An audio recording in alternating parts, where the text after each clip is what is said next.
오늘 이 은혜는 모든 절망을 이기게 합니다. 이런 주제로 말씀의 은혜를 나누기를 원합니다. 오늘 특별히 이 하나님의 은혜로 절망의 바닥에서 희망의 노래를 부르게 된 이 룻기서를 우리가 살펴보기를 원합니다. 룻기는 66권 성경 중에 하나님의 은혜를 가장 잘 표현한 그런 성경이지요. 여러분, 룻은 나오미 가정에서 만나 이렇게 말론과 결혼했습니다.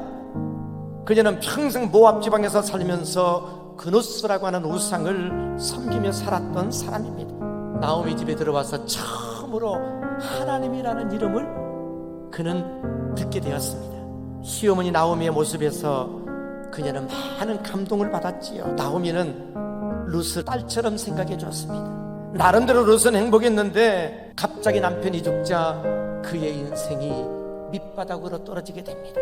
룻은 10년 동안 시어머니 나오미를 통해 알게 된 이 하나님을 이제는 남편의 죽음으로 인하여 자신의 하나님으로 받아들이게 되는 그런 결심을 합니다. 룻에게 나타난 절망은 어쩌면은 오히려 하나님을 만나게 되는, 그리고 하나님을 붙잡게 되는 그런 기회가 되었습니다.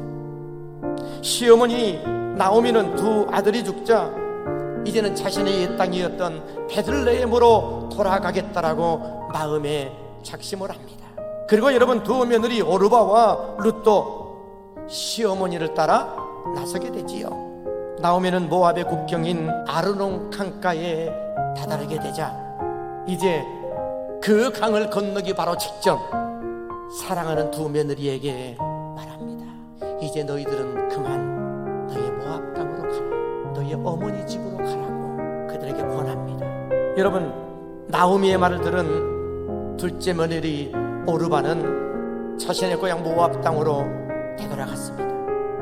그런데 이 룻은 계속해서 나오미를 따라 나서는 것입니다. 여러분, 룻이 나오미를 따라가게 된 이유는 딱 한 가지입니다. 어머니 하나님이 나의 하나님이다. 다시 말하면 믿음을 따라, 신앙을 따라 가게 되었다는 것이지요. 여러분, 룻의 이 한 번의 선택이 그의 인생을 아예 송두리째 바꿔놓고 말았습니다. 그러면 하나님은 하나님의 품으로 돌아온 이 룻에게 어떤 은혜를 베풀었습니까? 첫 번째 은혜는 좋은 만남의 은혜의 복을 주셨습니다. 여러분, 어떻게 룻이 다윗 왕가의 할머니가 되고 훗날에 여러분 예수님의 족보에 올라가는 그런 여인이 되었습니까? 바로 그녀가 하나님께 올인했기 때문입니다. 그런데 여러분, 언어가 다르고 문화가 다르고 생활 풍습이 다르고 여러분 섬기는 신이 다른 그런 이방 여인이라는 손가락질까지 받는 그런 베들레헴에 들어간다는 것은 그녀가 하나님 앞에 온전히 다 올인했다는 것을 말씀해주고 있습니다. 하나님은 하나님께 올인하는 자에게 은혜를 주시되 특별히 만남의 은혜를 주십니다. 여러분, 우리가 하나님 앞에 올인할 때에 하나님은 우리에게 올인해 주십니다.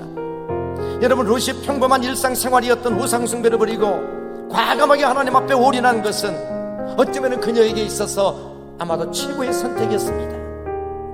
그녀가 시어머니를 통해 하나님을 알았지만 이제는 하나님 앞에 올인하며 하나님에 대해 자기가 아는 정도가 아니라 살아계신 하나님을 체험하고 경험하는 사람이 되었습니다. 여러분, 보아스는 나오미 집안의 기업 물자가 되어서 드디어 룻과 결혼하게 됩니다.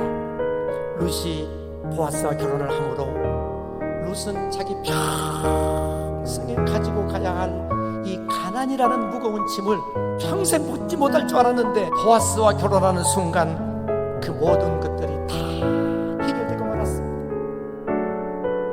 오늘 여러분에게도 보아스와 같은 그런 사람을 만나는 만남의 은혜가 있기를 소망합니다. 여러분, 모든 축복은 만남을 통해서 이루어집니다. 그 어떤 축복보다도 만남의 축복이 여러분에게 평생도록 있게 되기를 소망합니다. 두 번째 여러분의 은혜는 뭐냐면은 룻에게 좋은 미래가 열려지는 그런 은혜가 임했습니다. 여러분, 우리가 남들이 바라볼 때에는 부족하고 연약하고 초라하게 그지없는 사람 같지만 하나님이 우리를 바라볼 때에는요, 힘 있는 자로, 능력자로, 할렐루야, 존경받는 자로 바라보신다는 것입니다. 이것이 여러분 하나님의 은혜입니다. 룻은 보아스와 결혼하여 하나님의 은혜로 아이를 낳습니다. 그가 모압 땅에서 말론과 결혼했을 때에는 자녀가 없었어요. 그런데 보아스와 결혼했을 때에 하나님께서 아이를 주셨어요. 여러분, 하나님은 룻의 미래에 룻이 생각지도 못한 큰 은혜를 지금 계획하고 있었어요. 그게 뭡니까? 자기도 안가의 할머니가 예수님의 족보에 올라가게 하는 이런 놀라운 하나님의 계획을 지금 차근차근 이루어가고 있다는 것입니다. 정말 룻은 그의 미래가요 점점 더 좋아졌어요. 여러분, 예수님의 족보에 기생 라합과 이방 여인이 룻이 있다는 것은 하나님은 아무리 천한 신분의 사람이라도, 아무리 큰 죄를 범한 사람이라도 큰 은혜를 베푸신다는 이 놀라운 메시지가 담겨져 있습니다. 하나님은 우리의 과거의 죄를 따지지 않습니다. 하나님은 오늘 지금 우리의 믿음을 보시고 우리의 미래를 변화시켜 주시는 하나님이십니다. 기도합시다.